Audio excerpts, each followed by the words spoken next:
hospitalier qu'on a l'impression de se connaître depuis bien plus longtemps. Donc, bonjour chers amis et merci de votre invitation et de m'accueillir pour vous parler d'une affection qui a été silhouettée il y a déjà un certain nombre d'années par Bottero, qui avait parfaitement vu l'évolution de nos tours de taille au fil du temps, même en Europe. Donc cette stéatopathie métabolique, je voudrais vous en parler pour ce qui concerne ces actualités 2014, sachant qu'elle est liée, je ne reviendrai pas dans le topo sur la physiopathologie très fouillée de l'affection, mais ce qu'il faut retenir, c'est qu'elle est directement liée à l'état d'insulinorésistance. Quel état d'insulinorésistance induit la stéatose, c'est-à-dire l'accumulation de triglycérides dans le foie, et le syndrome métabolique, les anomalies métaboliques. Et c'est la raison pour laquelle on parle de stéatopathie métabolique ou de stéatopathie non alcoolique. Et en anglais, ça donne le non-alcoolic fatty liver disease, ou NAFE. Au plan de la lésion de base, eh bien, il peut s'agir d'une stéatose, d'une stéatohépatite, c'est-à-dire avec un minimum d'inflammation, ou d'un syndrome sur lequel nous reviendrons plus longuement, la NASH, le non-alcoolic steatohepatitis, qui a une définition et un pronostic tout à fait particulier. Les anomalies métaboliques qui s'y associent sont variées, l'obésité, l'HTA, la dyslipidémie, les troubles métaboliques du glucose, et vont réaliser ou non la totalité d'un syndrome métabolique. Alors cette stéatopathie métabolique, finalement, grossit comme nous, en même temps que nos postes de télévision s'aplatissent. Et vous voyez que l'intérêt médical devient de plus en plus prégnant, puisque en 2012, on retenait 936 publications dans PubMed, en 2013, 1136, et à la fin février 2014, nous sommes déjà à 439 publications, donc on va avoir une explosion de l'intérêt de ce syndrome au niveau du monde hépatologique et même au-delà du monde interne. Le Maroc n'est pas du tout épargné et une étude récente marocaine montre que plus de 30% des individus sont en surpoids, qui ont un BMI supérieur à 25 et inférieur à 30, avec une prédominance féminine légère, et l'obésité, par contre, 11%, plus de 10% de la population est obèse, avec un BMI supérieur à 30, plus marqué chez les femmes que chez les hommes. Donc, l'ensemble de vos journaux que j'ai consultés, et même des médias grand public, insistent sur la menace pour la santé publique de cette explosion du surpoids et de l'obésité, à l'instar tout à fait des pays européens et des pays nord-américains, avec quelques retards sur l'Amérique notamment. Au niveau mondial, eh bien, on voit que la prévalence de la stéatopathie métabolique est de l'ordre de 15 à 35% selon les régions, ce qui est quand même important, et 10 à 20% de ces patients ont ce syndrome de NASH. Quant aux obèses, eh bien, plus des 3/4 d'entre eux sont porteurs du stéatose hépatique et jusqu'à la moitié d'entre eux présentent une NASH avec les risques qu'elle fait courir. Alors, quels sont les signes d'appel? Quels sont les éléments devant lesquels il faut penser à ce syndrome? Eh bien, c'est une maladie extrêmement silencieuse et la symptomatologie clinique est tout à fait inconstante. Elle est de toute façon aspécifique. Le malade vient souvent parce qu'il est fatigué ou parce qu'il a une gêne abdominale. Il peut s'agir d'emblée de la révélation de la maladie par une cirrhose compliquée. C'est des choses qui arrivent, surtout lorsqu'il y a des cofacteurs, comme le C ou comme l'alcool. Et puis, un élément qu'il faut bien prendre en compte, le carcinome hépatocellulaire est un mode de révélation de plus en plus fréquent d'une cirrhose métabolique passée inaperçue, ou même d'une hépatopathie métabolique non cirrhotique, et plusieurs publications nord-américaines ont récemment insisté sur le fait que jusqu'à 30% des carcinopathes osculaires sur foie métabolique se développeraient sur un foie non cirrhotique, faisant tomber le dogme du développement du CHC sur cirrhose exclusive. En fait, le plus souvent, tout au moins en France, c'est un bilan biologique systématique qui conduit à évoquer le diagnostic. Ce bilan systématique est motivé ou non par des anomalies métaboliques et il pose la question soit d'une cytolyse modérée en alate, 3 à 4 fois la limite supérieure à la normale, soit d'une hyperféritiémie. Alors, quelle est la démarche diagnostique que l'on peut envisager devant ce type de manifestation? Mais la première chose, c'est d'affirmer l'existence de la stéatopathie. Alors, affirmer l'existence de la stéatopathie, l'élément de référence est et demeure la biopsie hépatique.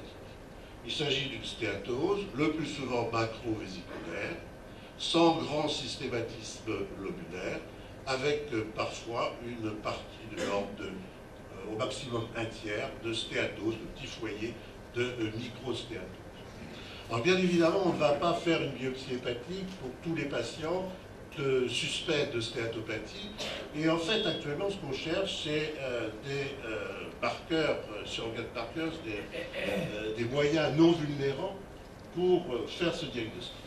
Alors bien évidemment, le premier qui vient à l'esprit, c'est l'échographie. Alors l'échographie, oui, c'est un excellent examen de débrouillage. De toute façon, on la fera pour quelqu'un qui a une hépatopathie suspectée. Et il apporte, bien sûr, au diagnostic de stéatose. Mais il faut voir ses limites. Il a une performance diagnostique médiocre. Sa sensibilité est de l'ordre de 60 à 94% et sa sensibilité est faible pour les stéatoses qui sont de l'ordre de moins de 30%. Ce qui veut dire que beaucoup de stéatoses vont passer inaperçues en échographie. Et puis sa spécificité n'est pas excellente, hein, de l'ordre de 66 à 95%. La reproductibilité intra-observateur ou même intra-observateur est médiocre. Au moins, elle est moyenne. Et puis, elle a des limitations techniques. Et une des premières limitations techniques, c'est l'obésité. Donc, comme la stéatopathie touche essentiellement des sujets obèses, on voit que sa performance diagnostique est rabaissée parce que chez un certain nombre de patients, elle n'est pas exploitée. Alors, ce que l'on cherche actuellement, c'est d'aller au-delà et de faire ce diagnostic par des moyens non vulnérants comme la biochimie. Noureddin m'a demandé d'insister sur ces marqueurs non vulnérants, et donc pour chaque étape, je vous présenterai les différents éléments qui permettent éventuellement d'aborder ce diagnostic. Eh bien, aujourd'hui, c'est assez décevant pour ce qui concerne le diagnostic de la stéatose. Il y a le stéatotest de notre ami Poinard, hein, qui repose sur un mélange fibrotest, lactitest, et puis de quelques variables cliniques et biologiques simples. Mais en fait, il y a deux écueils. Le premier écueil, c'est qu'il n'est pas gratuit, et pour ce qui nous concerne, non remboursé par la sécurité sociale. Et le deuxième écueil, c'est que vous voyez que sa valeur prédictive positive est faible, et sa valeur négative est également faible. Un autre index qui a à peu près les mêmes performances, qui est plus simple et qui a l'avantage d'être gratuit, c'est le Fatty Liver Index, mais lui aussi, finalement, a une performance diagnostique qui reste relativement médiocre pour un individu de la stéatose, mais qui demeure, comme un certain nombre de choses que je vous présenterai aujourd'hui, largement évaluable. La tomodensitométrie est un bon examen pour faire un diagnostic de stéatose, mais là encore de stéatose supérieure à 30%, sur la base du calcul de l'atténuation hépatique, mais on ne va pas faire une fiable. Elle est plus reproductive de faire le diagnostic de stéatose. Hein, et sa performance est de l'ordre de 100% pour un contenu lipidique supérieur à 5%. Par contre, il existe des faux positifs liés à l'accumulation concomitante de fer. Et il existe certainement des évolutions de la résonance magnétique nucléaire qui permettrait vraisemblablement de suivre l'évolution de la stéatose mieux que ne le permet la échographie. Donc, retenez pas pour aujourd'hui, mais pour les années à venir, cet exemple. En fait, pour affirmer la stéatose, on dispose aujourd'hui de l'échographie. On peut s'appuyer en fonction des possibilités, s'il y a une discordance entre l'écho et la clinique, de tests biologiques, vous avez vu en ligne, c'est bien de demander la souper biologique. Donc, lorsque on a ce diagnostic de stéatopathie, la deuxième étape, c'est de reconnaître l'origine métabolique de la stéatopathie. Et là, deux sous-étapes. La première sous-étape, c'est les éléments positifs, et puis recueillir un certain nombre d'éléments négatifs. Alors les éléments positifs, ils sont extrêmement simples, et c'est peut-être pour ça que beaucoup de patho-gastro-entérologues n'y ont pas recours, parce que vous avez des fibroses. Ce qui fait qu'on a beaucoup de mal, finalement, à obtenir ces données de base qui permettent quand même de faire le diagnostic des anomalies métaboliques. Donc, il faut mesurer le tour de taille des patients, prendre leur tension après la consultation, connaître leur hauteur totale, qui est quelquefois les causes toxiques en premier lieu l'alcool, qui réalise un tableau tout à fait comparable, mais qui n'est pas, je crois, au Maroc, une préoccupation comme il l'est en France. Les médicaments, mais ça, ils sont assez facilement identifiables. Parmi les causes infectieuses, il y a la pullulation intestinale microbienne, qui réalise quasiment une NASH. Et puis, il y a la virose C, notamment, vous savez, la virose C du génotype 3, qui est susceptible de donner un tableau qui ressemble à une NASH. Donc ça, c'est un élément important, surtout dans un pays d'endémie forte pour ce virus. Parmi les causes génétiques, bon, les deux premières sont exceptionnelles, mais celle du bas de la diapo est importante. Ça vous arrivera peut-être pas dans votre vie, ou peut-être une fois, ou statistiquement très, très faiblement, mais la maladie de Wilson peut se présenter comme une NASH.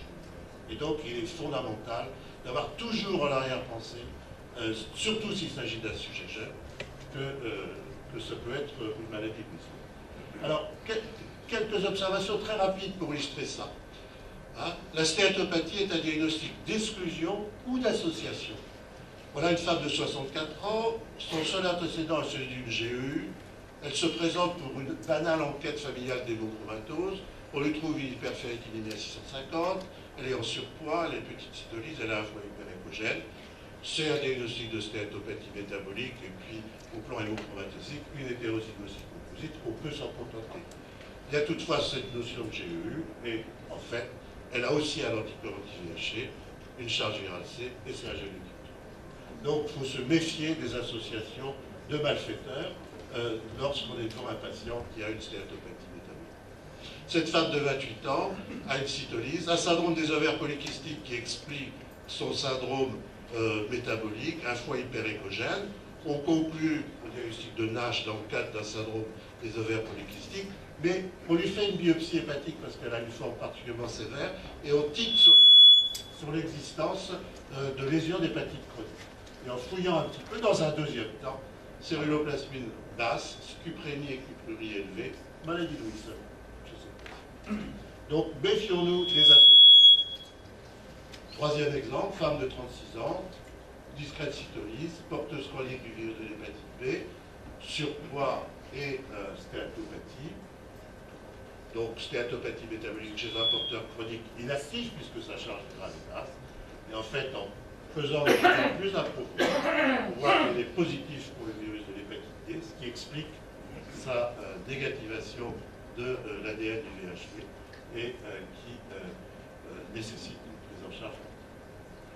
Donc, insister sur l'importance de la stratégie pour rechercher, pour exclure d'autres étiologies et pour rechercher éventuellement des associations pathologiques qui sont assez fréquentes du fait de la fréquence même de la stéatopathie métabolique dans la population générale.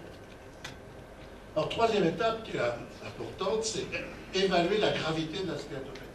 Alors, comme toujours en hépatologie, deux questions qui se résument en F, activité, fibrose. Activité, la question c'est est-ce qu'il y a ou non une NASH. Alors la NASH, si on la resitue dans notre schéma évolutif, elle apparaît théoriquement après la stéatose, et sa définition doit être stricte. C'est une définition qui, pour l'heure, est anatomopathologique. C'est une stéatose de plus de 5%. C'est une inflammation lobulaire. Et vous voyez ici un exemple donc, de stéatose importante et de réaction inflammatoire, souvent une réaction inflammatoire mixte, lymphocytaire et polynucléaire, et qui en fait va donner cet aspect d'hépatite pseudo-alcoolique qui a été initialement décrit. Donc retenez stéatose, inflammation lobulaire, et deuxième lésion de base, la ballonisation hépatocytaire.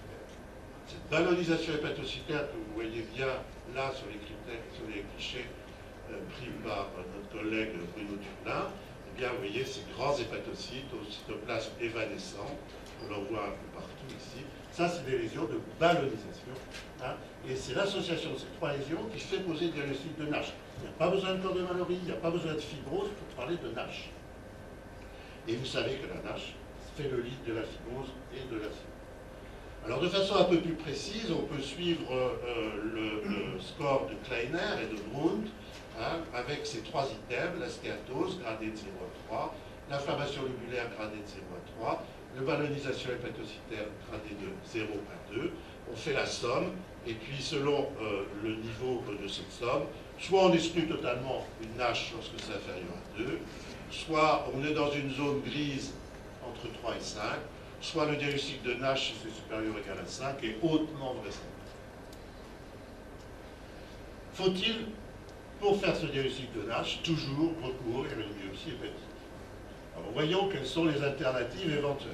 Alors, vous avez beaucoup de collègues qui ont essayé de prédire la NASH, toujours Poinard avec son NASH test, et puis d'autres tests qui, eux, pour la plupart, ont l'avantage de ne pas être payants, contrairement au NASH test, mais qui seront toujours sur la base, finalement, de données simples, âge, sexe, transaminase, etc., mais aussi de dosages plus complexes, comme la diponectine, l'insuline et la glycémie, les cytokératines 18, bref, un certain nombre de tests qui tendent à se développer actuellement et qui sont, on ne peut pas dire aujourd'hui validés, parce que la plupart sont mis en place dans des petites séries de patients et n'ont pas de validation extérieure.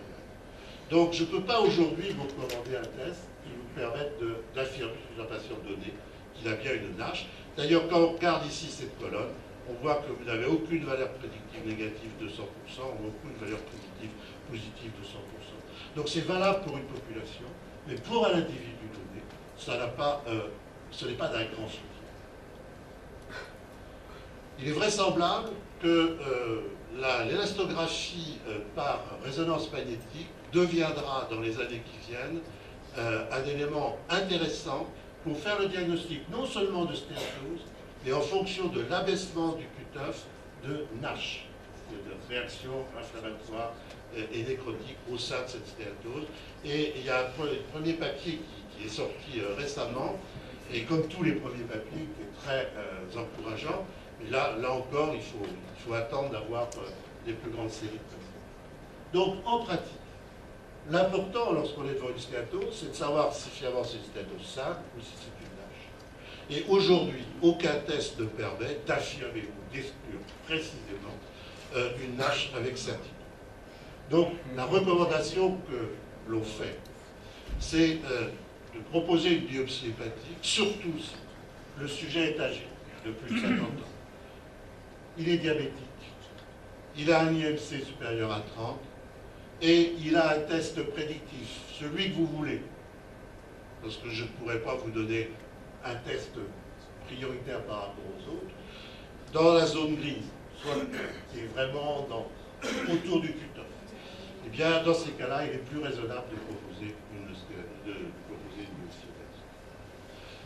En ce qui concerne l'insulinorésistance et son évolution, il est intéressant de noter qu'on insiste actuellement sur le fait que ce continuum que je vous ai montré entre stéatose, NASH, fibrose n'est peut-être pas la réalité. Et qu'un certain nombre de patients, sous l'effet de la sidérurose, vont faire une stéatose, mais d'autres vont faire d'emblée une NASH. Hein, et que finalement, le passage de la NASH, de la stéatose à la NASH, n'est peut-être pas une réalité. Pour plusieurs raisons. D'abord, ça a été exceptionnellement décrit dans les études de Fowler. Ensuite, lorsqu'on compare des sujets qui ont une NASH à des sujets qui n'ont pas de NASH, eh bien, on s'aperçoit qu'il y a une ambiance tout à fait différente en matière familiale, beaucoup de cas familiaux pour un NASH, en matière de polymorphisme génétique, et notamment pour la liponutrine, et puis qu'il y a l'activation de voies particulières, notamment des natural killers, à la voie Hedgehog, et puis l'activation également des cellules progénitrices dans la NASH, qui sont tout à fait particulières à la NASH. Donc finalement, on tend aujourd'hui à penser que la NASH, c'est vraiment une entité de bout en bout qui est autonome par rapport à la stéatose. Deuxième notion de gravité, y a-t-il une fibrose? Et vous savez que la fibrose naît de la NASH. Donc l'importance de savoir si le patient ou non a une NASH, ce sont ces patients-là qui risquent de développer progressivement une fibrose. Et d'ailleurs, au fur et à mesure que la fibrose et la cirrhose s'installent, les caractéristiques de la NASH tendent à disparaître, et notamment la stéatose. Vous voyez ici ce nodule, dans lequel vous n'avez plus de stéatose. Alors, y a-t-il une alternative pour faire le diagnostic de fibrose? Parce qu'en fait, c'est ce qui fait la gravité de la maladie. Alors là, la réponse elle est plus nuancée que pour la stéatose ou pour la NASH. Parce qu'il y a beaucoup de tests qui sont proposés. Certains sont des tests qui sont payants, comme le fibrotest ou le fibromètre S, mais ce sont des tests qui commencent finalement à être intéressants en termes notamment de valeurs prédictives négatives. Vous voyez la partie droite de cette colonne, où on atteint généralement des valeurs supérieures à 90%.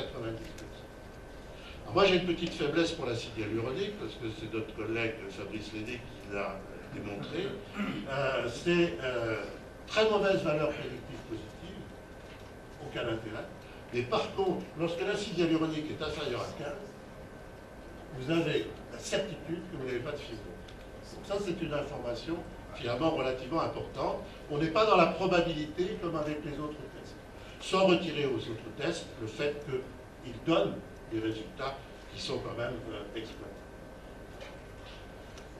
Le fibroscan, lui, est très décevant dans le diagnostic de fibrose, hein, parce qu'il y a énormément d'échecs, 35 et 55%, du fait de la taille, du tour de taille des patients. Lorsqu'on utilise la sonde XL, et c'est notre ami de l'EDAG à Bordeaux qui a initié ces premiers travaux, on voit que le taux d'échec tombe à 24%. Et en fait, ce taux d'échec, il est exclusivement restreint aux gens qui ont un BMI supérieur ou égal à 40 et qui ont donc une distance taux-capsule importante de plus de 300 km. Donc en utilisant la sonde XL, on a quand même une bonne performance diagnostique du fibroscan. Alors en pratique, pour ce qui concerne la fibrose, déjà sujet d'indice métabolique, un acide hyaluronique inférieur à 15 permet d'écarter les fibroses sévères, et ce, quelle que soit la consommation d'alcool. Pour vous, ce n'est pas peut-être très important, mais pour nous, ça l'est. Parce que c'est une toile de fond pour nous, l'alcool. Mais en fait, aucun test ne permet aujourd'hui d'affirmer une fibrose sévère. La valeur prédictive positive est au mieux médiocre. Donc là, encore, on retombe sur cette notion qu'une biopsie hépatique, surtout si l'âge est supérieur à 50, il s'agit d'un sujet diabétique, que l'IMC est très élevé, que l'acide hyaluronique est élevé, supérieur à 15, ou qu'on a une élasticité hépatique supérieure à 7, ou encore qu'on a un test biochimique quel qu'il soit dans la zone grise. Le diagnostic est fait, comment traiter?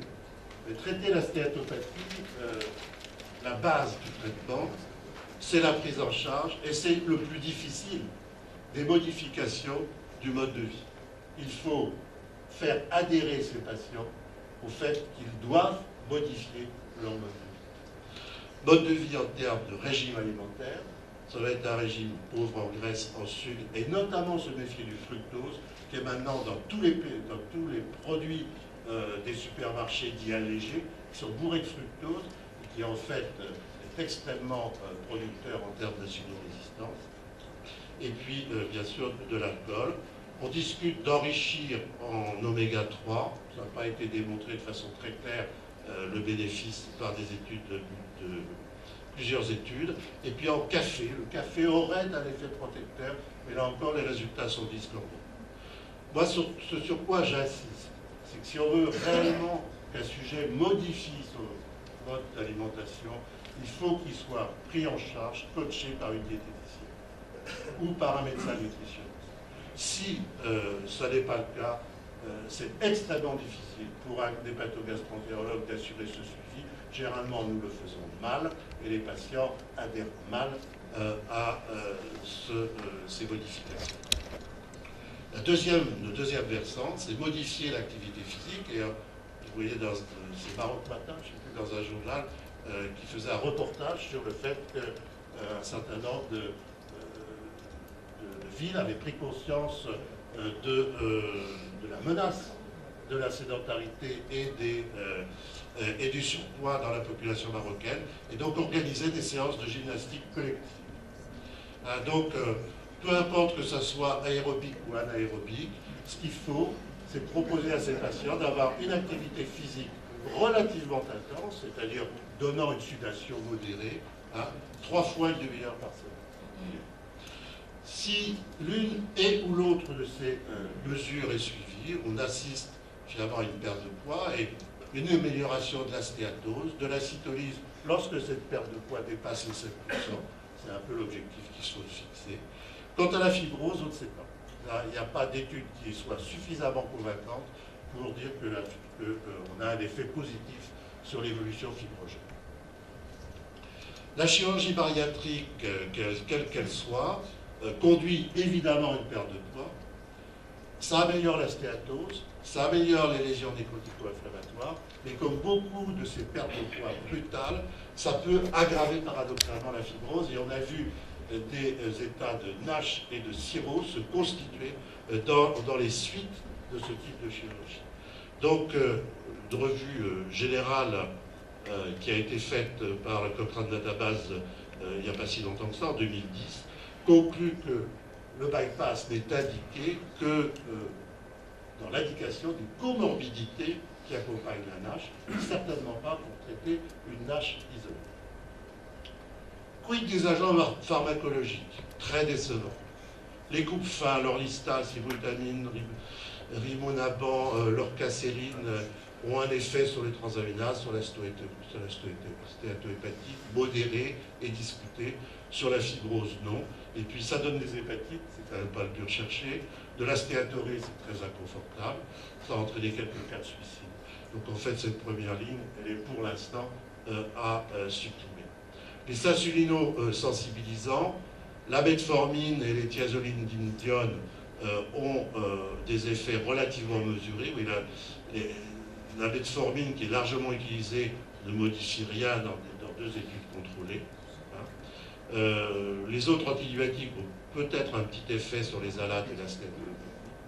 Ce que je voudrais dire quand même sur la metformine, il y a plusieurs études qui suggèrent que chez le cirrhotique diabétique, ce médicament a un effet préventif sur le développement du carcinome hépatocellulaire.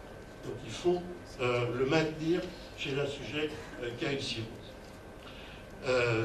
Les hypolipémiants ont une efficacité modérée, les antioxydants n'ont pas démontré leur efficacité, même la vitamine E et la bétaïne, et l'AUDC également, il y a eu un essai randomisé qui n'a pas été très conclusif, il y a des trucs. Donc aujourd'hui, il n'y a pas d'indication spécifique dans la NASH, d'aucun médicament, et on ne peut envisager que des essais contrôlés, avec des associations. Alors, malgré ça, il y a des perspectives. Quelles sont-elles? Eh bien, le bilan, vous voyez, il est assez négatif, parce qu'en termes de diagnostic, on se recentre beaucoup sur la biopsie hépatique. Et en termes de traitement, ce sont les règles géodiététiques. Et tout ça parce qu'en fait, on a 30 années d'échecs thérapeutiques, parce que les populations hétérogènes, les populations ont toujours été hétérogènes. On a toujours utilisé des critères de jugement médiocres, simplement les transaminase, voire l'échographie, on a vu que c'était pas très fiable. Il y a peu d'essais qui sont correctement randomisés ou tout simplement randomisés. Il y a un mauvais contrôle du contexte hygiéno-diététique. Et puis les suivis, pour une maladie quand même longue, les suivis sont courts, 6 mois à 1 an, c'est pas assez. Alors, Actuellement, la tendance, c'est d'essayer quand même de se rattraper en faisant des essais thérapeutiques plus rigoureux. Et je crois qu'il est notre responsabilité d'inclure nos patients dans ces essais thérapeutiques. Et puis, c'est d'explorer des mécanismes physiopathologiques, pathogéniques un peu nouveaux, sur la base des gènes et des biomarqueurs, et puis le microbiote. Ce seront mes deux dernières diapositives.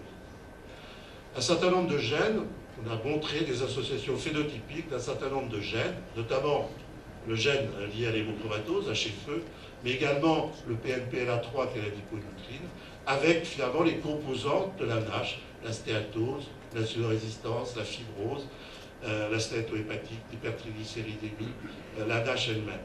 Et là, il y a certainement matière à trouver des biomarqueurs et trouver des cibles thérapeutiques, et aussi en voie actuellement dans les équipes concernées par la recherche sur la NASH. Et il sort déjà un certain nombre de traitements liés à ces associations génotypes-phénotypes.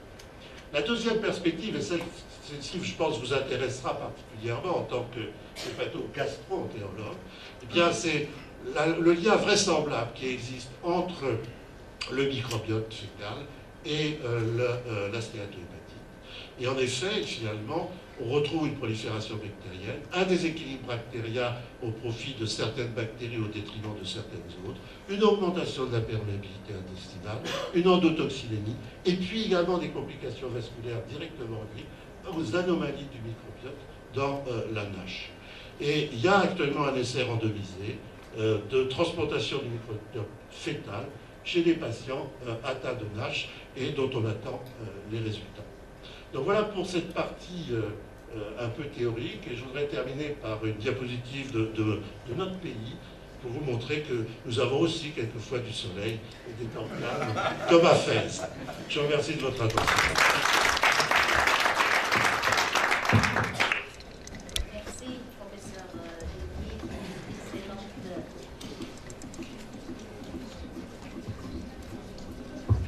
Merci, professeur Denier, pour cet excellent panorama de la stéatohépatite et NASH.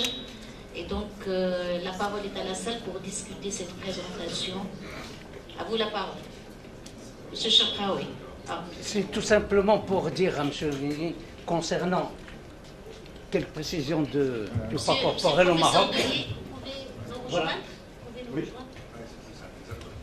Pour vous dire qu'au Maroc, détrompez-vous, nous avons quand même l'obésité progresse, l'alcoolémie progresse, que le poids moyen des enfants à partir de l'introduction des fast-foods a augmenté de 7 à 10%, de 7 à 10%, et que même dans certaines régions, je préciserai les zones du sud, marocaines du sud,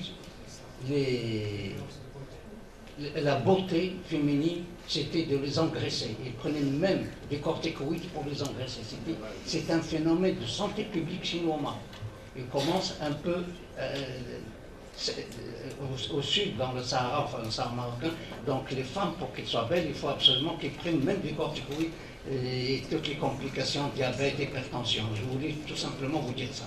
Et puis cette histoire de microbiote, maintenant on veut l'associer partout. Eh bien, et voilà les maladies inflammatoires du côlon, et voilà la stéatose, et voilà l'hélicobacter. Même dans l'hélicobacter pylori, c'est la mode. Oui, c'est une mode, mais c'est une mode qui est quand même bien fondée. Les associations physiopathologiques tiennent vraiment la route pour ce qui concerne la NASH. Et puis, vous savez quand même que le foie est directement branché sur le tube digestif. Il prend en plein toute la production portale, intestinale. Et moi, j'y crois beaucoup. Je pense que c'est une voie thérapeutique. C'est pas la voie thérapeutique unique. La NASH n'est vraisemblablement pas unique au plan de sa physiopathologie. Il suffit de voir d'ailleurs toutes les associations gènes phénotypes qui laissent à penser qu'il y a plusieurs voies mécanistiques. Et aujourd'hui, on est très très ignorant de ces voies mécanistiques. Je n'ai pas voulu vous abreuver de toutes les hypothèses parce que vraiment, au jour d'aujourd'hui, je crois qu'il faut quand même avoir le courage de dire qu'on ne sait pas grand-chose. Mais il y a une recherche intensive. Alors, quant à l'obésité, je suis convaincu que vous êtes parmi les pays qui sont le plus menacés par le surpoids et l'obésité. C'est certain, vous avez quand même un taux de surpoids et d'obésité important en ce qui concerne le Maroc. Je crois que vous êtes moins menacé par l'alcool quand même, tout au moins que nous, non? Ça, je serais curieux d'avoir des... Parce que j'ai regardé, j'ai fait un peu de bibliographie avant, je n'ai pas trouvé beaucoup de données sur le Maroc et l'alcool. Effectivement, notre caractéristique marocaine par rapport à l'alcool, parce que je rappelle, tout le monde était présent dans le congrès de la SMAD de l'année dernière, on avait une présentation marocaine sur l'alcool. Et donc, ce qu'on a conclu à travers toutes les données que le docteur Tahiré a présentées, c'est que le Marocain, quand il boit mal. Il boit le mauvais alcool. Et donc, on a des répercussions qui sont beaucoup plus graves. Et donc, à partir de cette présentation, je peux vous dire que d'ici une année, il va en sortir un travail de recherche qui est démarré avec la faculté de médecine. Et je remercie le doyen de la faculté de médecine de Casablanca d'initier ce travail que nous menons dans le service sur l'alcool et le corps enseignant et étudiantin de la faculté de médecine. La parole est au professeur Agoudel. Tout d'abord, je tiens à vous remercier pour cette présentation, excellente présentation, très riche en informations. J'ai deux questions. La première, en pratique, je pense qu'on doit faire la différence entre stéatose et stéatohépatite. Première question, est-ce qu'il y a une corrélation entre le taux de transaminase et le degré de l'activité inflammatoire et la fibrose? Et ma question, en pratique, est-ce que ça vous arrive de faire des biopsies hépatiques pour des patients qui ont des transaminases normales uniquement sur l'existence de syndrome métabolique, ce qu'on a vu tout à l'heure? Et la deuxième question, vu le risque évolutif de ces patients et le risque d'apparition de carcinome hépatoïde, même en dehors de cirrhose, comment vous surveillez ces patients? Alors, le lien entre cytolyse et NASH, c'est un peu la même chose qu'entre cytolyse et virus. On dit qu'on peut avoir des cytolyses très basses, c'est un sujet qui est un virus C, qu'il n'y a pas de lien entre le degré de cytolyse et la gravité du tableau. Et c'est vrai, statistiquement, vrai pour la NASH également. Ceci dit, moi j'ai vu assez peu de patients ayant des cirrhoses ou des maladies de type NASH, je dis bien nécrotico-inflammatoire avec des transaminases normales.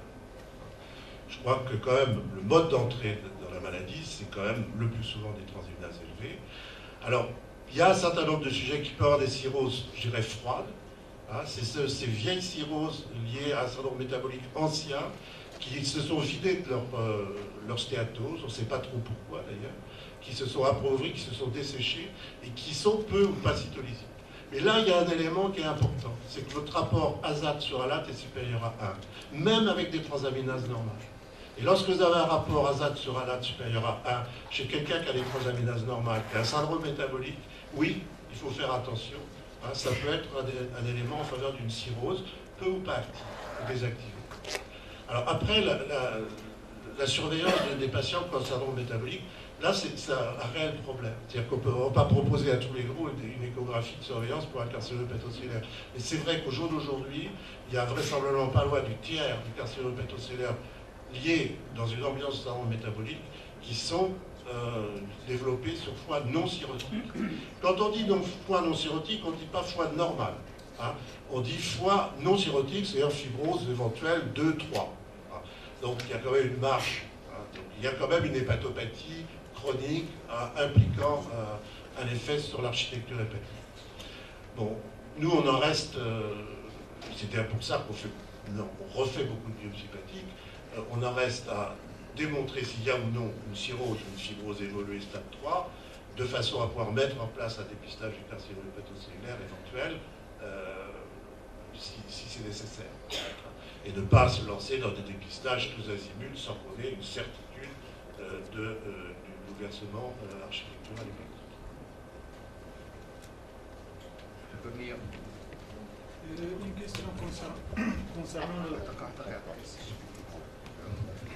Une question concernant le volet thérapeutique. Y a-t-il une indication de la pose du ballon intragastrique?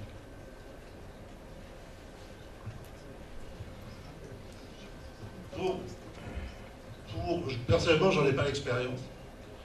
Je pense que toutes les actions qui sont menées pour lutter contre l'obésité, au jour d'aujourd'hui, si on s'en réfère à la revue générale qui est parue dans la Cochrane Database, aucune de ces actions sur le tube digestif ne doit être engagée en dehors de comorbidités importantes.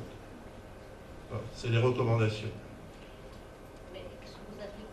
C'est-à-dire que la comorbidité importante, c'est quelqu'un qui a une hypertension artérielle très sévère, qui a une dyslipidémie qu'on ne peut pas tenir, qui a de gros problèmes mécaniques au niveau des genoux ou des hanches liés à son obésité, qui a une insuffisance respiratoire chronique liée à son obésité. Au jour d'aujourd'hui, la NASH, ça peut évoluer, hein, ça peut évoluer, n'est pas considérée comme étant chez ces gens-là suffisamment menaçante pour engager finalement ce type de thérapeutique.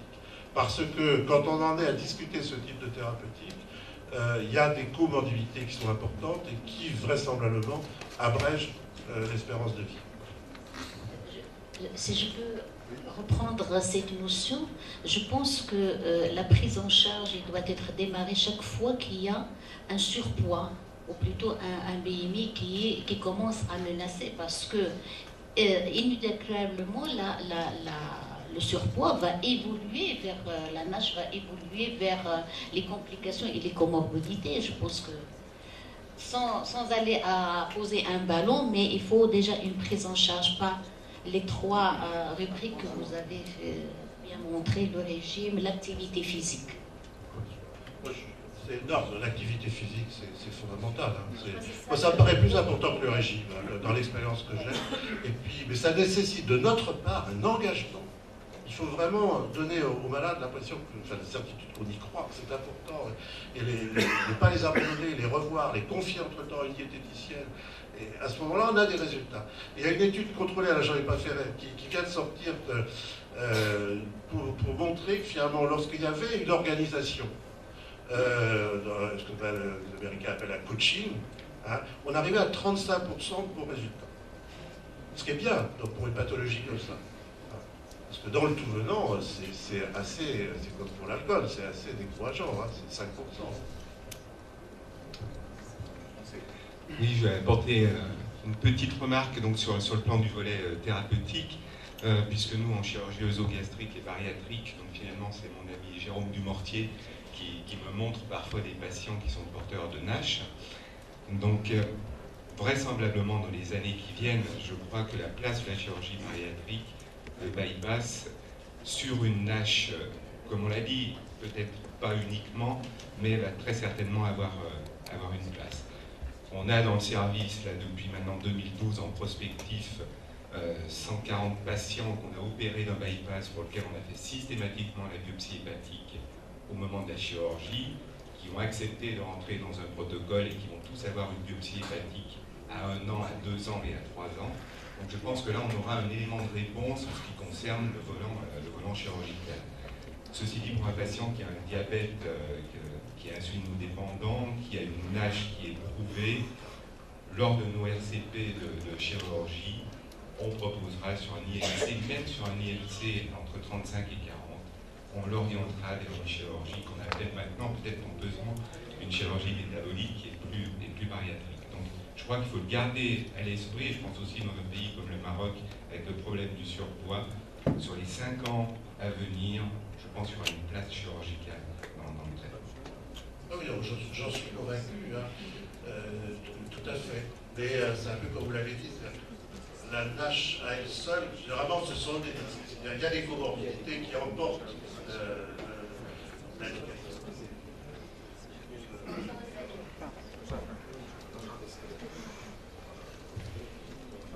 Moi, je voudrais demander à M.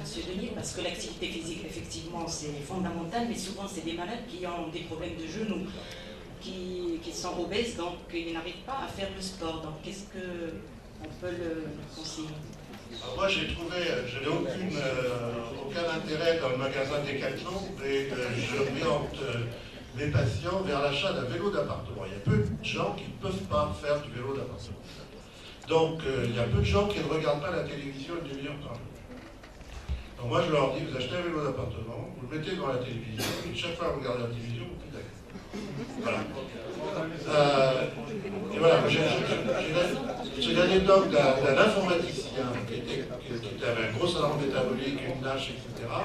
Et qui était un fanatique de jeux vidéo. Et le soir, chez lui, il faisait ses jeux vidéo, il passait de 8h à minuit tous les soirs.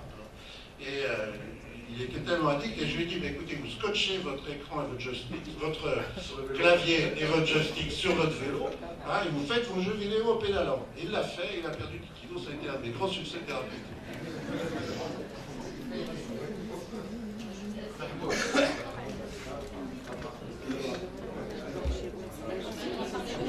Je voudrais poser une question sur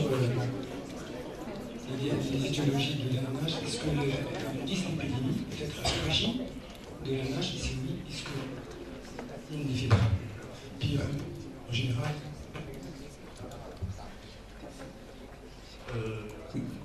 Oui, bien que ça a été haché, je crois avoir compris votre question.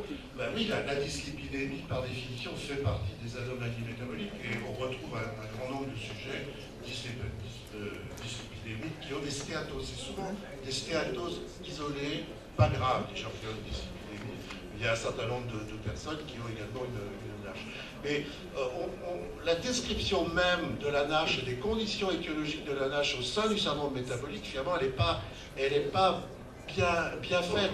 Et on attend des études, des grandes études comme celles que vous menez à Lyon, pour avoir finalement une meilleure cartographie, savoir finalement quoi de la dyslipidémie, du diabète, de l'hypertension artérielle, qui est responsable des lésions précises.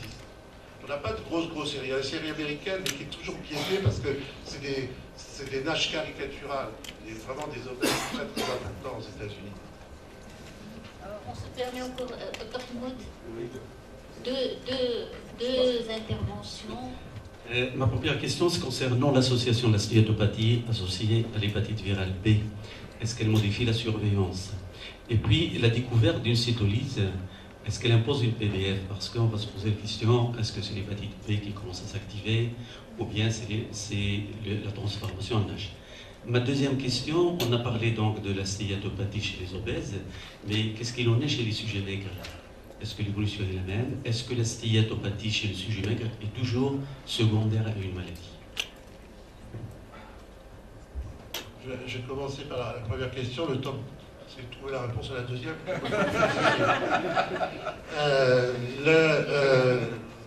Stéatopathie virus B, oui. Il y a des associations, mais à ma connaissance, à part la co-infection D, c'est des associations fortuites. Donc, à ma connaissance, je n'ai pas de notion que la présence d'une stéatose induise une évolution particulière du virus B. Quant à la biopsie, alors, autant sur le virus C, on a de bonnes indications de faire ou de ne pas faire une biopsie en fonction des marqueurs non vulnérants dont on dispose actuellement. Et ces marqueurs non vulnérants ne sont pas efficaces ou aussi bien validés dans le virus B. Donc pour le virus B, moi j'ai la biopsie assez large. Parce qu'on a souvent beaucoup de surprises, notamment en termes de cirrhose macronodulaire. Donc sur le virus B, on fait finalement beaucoup plus proportionnellement de biopsie au virus B qu'au virus C. Alors la deuxième question, stéatohépatite maigre. Alors j'ai pas une grande expérience de ça. Ce que je suis, à travers le service de nutrition, un certain nombre de jeunes femmes qui ont des troubles du comportement alimentaire et qui ont des anorexies mentales. Et c'est vrai qu'on voit l'image en miroir de la NASH. Ce sont des jeunes femmes qui ont une stéatose de dénutrition majeure, qui peuvent avoir des lésions des cortico-inflammatoires, et mais dont le pronostic vital n'est pas menacé directement par la NASH. C'est un des éléments du pronostic, mais ils ne sont pas menacés par, disons, la défaillance hépatique ou l'hypertension portale liée à cette pathologie. Au plan bibliographique, enfin au plan général, moi j'ai pas la réponse. Je ne sais pas si quelqu'un est là dans la salle, mais j'ai pas la réponse s'il y a des études de fait au long cours dans ce type de population. Non, je pense que chaque fois qu'il y a une dénutrition ou une perte digestive, donc il y a une NASH, une stéatose plutôt, pas une NASH, mais une stéatose qui peut s'installer, qui peut, elle perdure, d'évoluer pour elle-même et de devenir par la suite une NASH. Donc je crois qu'il faut chercher, comme vous avez dit, une étiologie sous-jacente.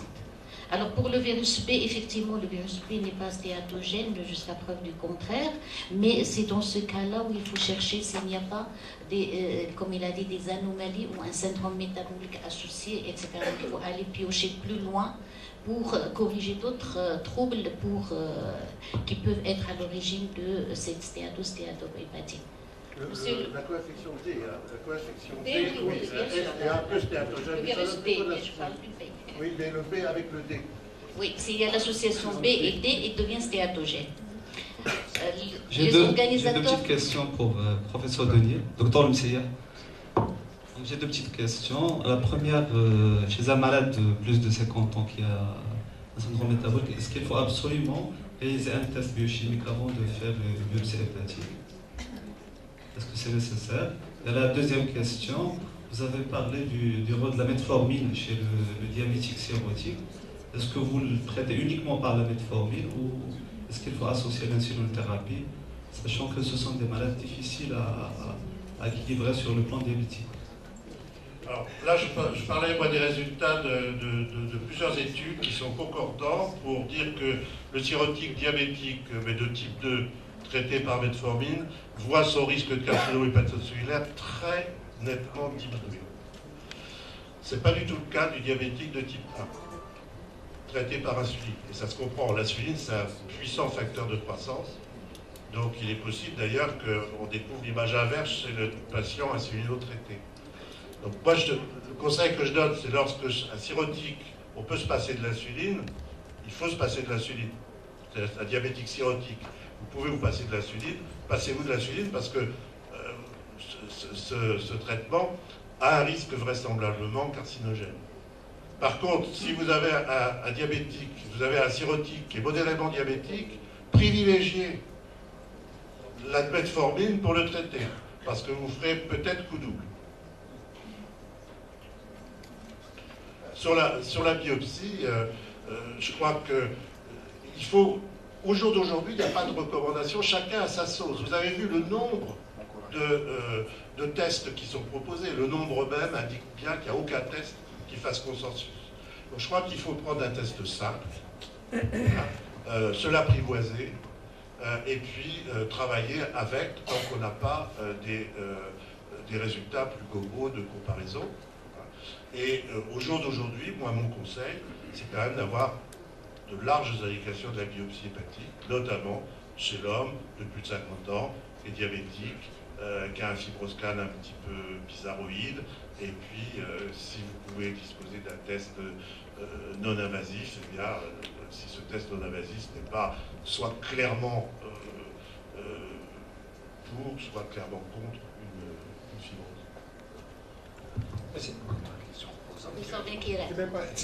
C'est pour dire que c'est un message très important.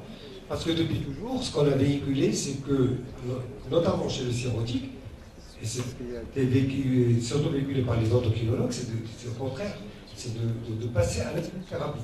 Et donc là, c'est vraiment une notion très importante à changer peut-être nos méthodes d'organisation de choses. Donc maintenant, si j'ai bien compris, chez le cirrhotique, on va maintenir, notamment pour les diabétiques type 2, on va maintenir les antidiabétiques oraux. Parce que là, c'est vraiment une notion qui tombe un petit peu... Ce sont 3 études observationnelles. C'est observationnel, pas des études interventionnelles. 3 études observationnelles sur des très larges cohortes qui montrent bien que le risque de carcinome hépatocellulaire s'effondre dans une population de cirrhotiques traités par metformine. Tant qu'on n'a pas d'études interventionnelles, il est difficile de proposer une modification des pratiques. Cette modification des pratiques qu'on peut envisager, c'est chez, je dirais, quelqu'un qui est modérément diabétique, peu diabétique, que vous hésitez à traiter par metformine. Peut-être justement parce qu'il a une cirrhose, que vous avez peur des complications liées à la metformine chez ce patient cirrhotique. il y a cette poussée de l'application de la metformine chez le patient. De toute façon, vous n'allez pas discuter de la chimiothérapie chez lui. Si c'est quelqu'un qui a un diabète instable, avec une hémoglobine glyquée à 8, 9, je crois que là, l'indication endocrinologique dépasse largement au jour d'aujourd'hui l'indication hépatologique. Suivez les recommandations de votre endocrinologue pour le sujet qui a un diabète mal équilibré, que l'endocrinologue souhaite mettre sous insuline. On n'a pas aujourd'hui d'études interventionnelles qui nous permettent de modifier de façon ferme nos pratiques. Mais j'attirais votre attention sur ça, c'est notamment, j'ai retenu guillemets, pour les petits diabétiques, que vous hésitez à traiter. Ils sont nombreux. Bon, merci. Je profite du micro. Je profite du micro pour d'abord vous annoncer que la SMAD organise sa journée du printemps couplée et en même temps il célèbre la journée mondiale sur la santé digestive, et donc j'étais heureusement très agréablement surprise par la conclusion de notre ami sur le microbiote, et donc ça traitera du microbiote, et il y a toute une conférence sur le microbiote et son impact sur les pathologies extra-digestives, en particulier l'obésité et la nage. Donc vous êtes tous invités. Et le 17 mai, le lendemain, la SMAD, depuis qu'il pense à ramener toutes les actualités possibles pour le maximum de gastro-entérologues, va donc organiser avec les laboratoires Roche ce qu'on a appelé entre guillemets le post-Marcelin, les journées que le professeur Marcelin organise sur les pathologies. Et donc le 17 mai, il y a une journée consacrée à toutes les actualités qui ont été traitées lors du mois de janvier à Paris. Donc il va se passer à Casablanca, l'hôtel Royal Monsol. Vous êtes tous invités à cette journée. Je passe la parole à... Revenons à notre sujet, puisqu'on parle de l'obésité, tout le monde est d'accord qu'il y a une ascension de cette obésité au Maroc. Et dans ce cadre-là, je viens d'entamer une étude de l'incidence de l'obésité au Maroc, et déjà les résultats préliminaires prévoient en quelque sorte qu'il y a effectivement une ascension avec des chiffres quand même assez alarmants, contrairement à ce qu'on croit. Même dans certaines régions qui sont dites de, entre guillemets, Maroc inutile ou bien sous-développé. Et dans ce cadre-là, notre ami professeur français il a dit que la chirurgie métabolique a une place, il va avoir une place. Et dans ce cadre, vu ces deux éléments-là, en tant que président de la Société d'endoscopie digestive, j'invite nos endoscopistes interventionnels à se préparer pour parer aux complications justement de la chirurgie métabolique, parce que parfois, pour une affection bénigne, l'obésité, la chirurgie bariatrique, c'est très important, elle a donné effectivement des résultats très importants, très intéressants, mais parfois, il peut comporter des complications qui peuvent mettre en vie le pronostic vital de la personne. Donc, il faut se préparer pour parer à ces éventuelles complications. Je suis tout à fait d'accord. Nous, on travaille en collaboration très étroite avec Thierry Ponchon. Et parallèlement, on s'est formé à la chirurgie bariatrique et lui s'est formé à l'endoscopie interventionnelle. C'est une grande part des patients qui sont traités lorsqu'on a des complications de type fistule, afrestive, qui sont traités effectivement parfois endoscopiques, avec pose d'endoprothèse, avec des drainages internalisés. Et on ne peut concevoir une unité de chirurgie bariatrique que composée à la fois des endocrinologues, des chirurgiens et des endoscopistes interventionnels. Une unité en tant que telle n'a de sens que si l'ensemble des acteurs sont présents.